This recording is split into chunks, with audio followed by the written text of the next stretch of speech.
Hello guys, hope you're all doing well. So today just a small thought. So here I'm using an SX920 along with a Novation Mark for Midi.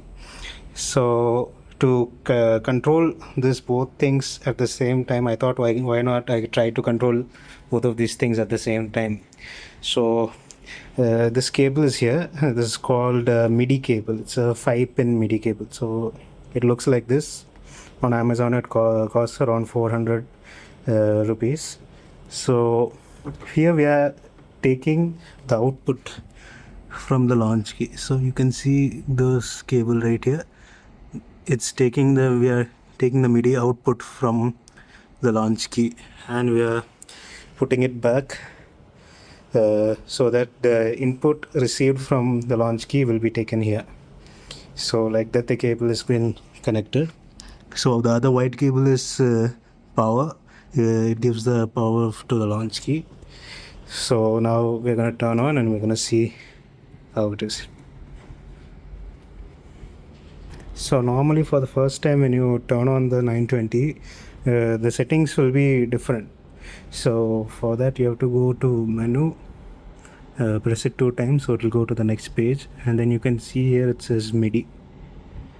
So after clicking that, you have to go to receive.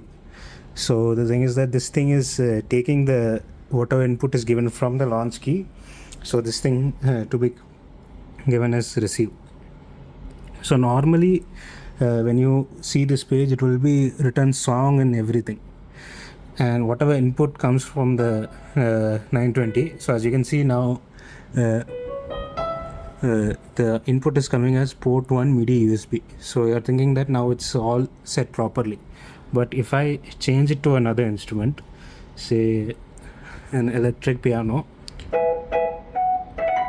the thing is that the launch key is still giving piano. So I'll just give a proper voice. So here you can see it's a string, but the launch key is still giving as piano.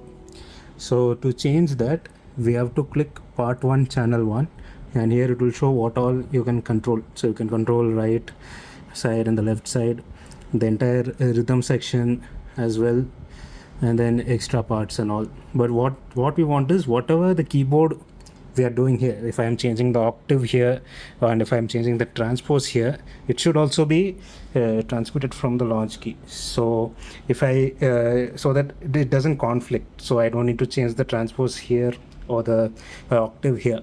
So for that we have to so if you're on this page, you have to go to MIDI. So you have to go to MIDI, and then it will be in the system. You have to click receive. Then here it will show part 1 channel 1. You have to click that and you have to click keyboard. So now when I play, so it will be copying the same thing. And the wonderful thing about this thing is, let me just show you. So the chords which you play here on the left hand side, that can also be controlled here.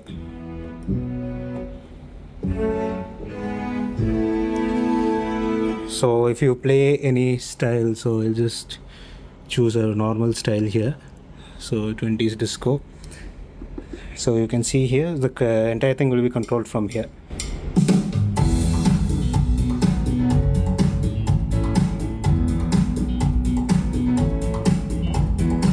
So for that changing you need both hands, I guess, properly to do.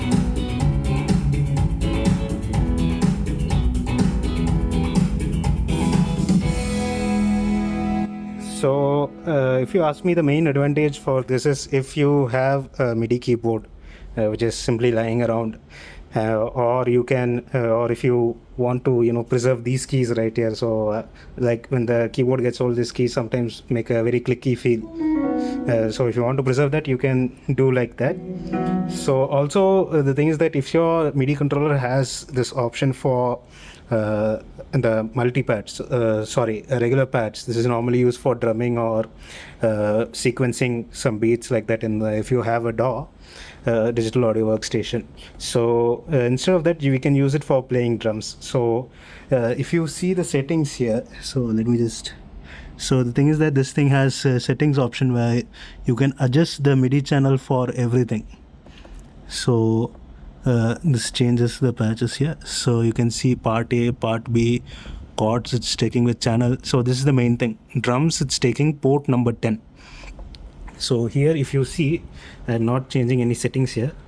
I'll go to menu MIDI, and if you see channel number 10, see it is saying it has taken part 10 song. You might be asking what is this part 10 song. So if we press mixer here, and then it will come to this page. You have to click song. After clicking song, this is for the 16 track MIDI sequencer, where you can normally make MIDI songs out of this. We'll just go to channel number 10 here. So you can see there's a drum part already assigned here. So if you go here and if I play something, so now it's taking the standard kit. We can confirm this is the correct channel. So if I play anything here, so now this thing is acting as whatever input is giving from here. So what we can do is we can put a proper drum kit here. So I'll just choose the rock drum kit here, and I can adjust the volume also. So now it's like,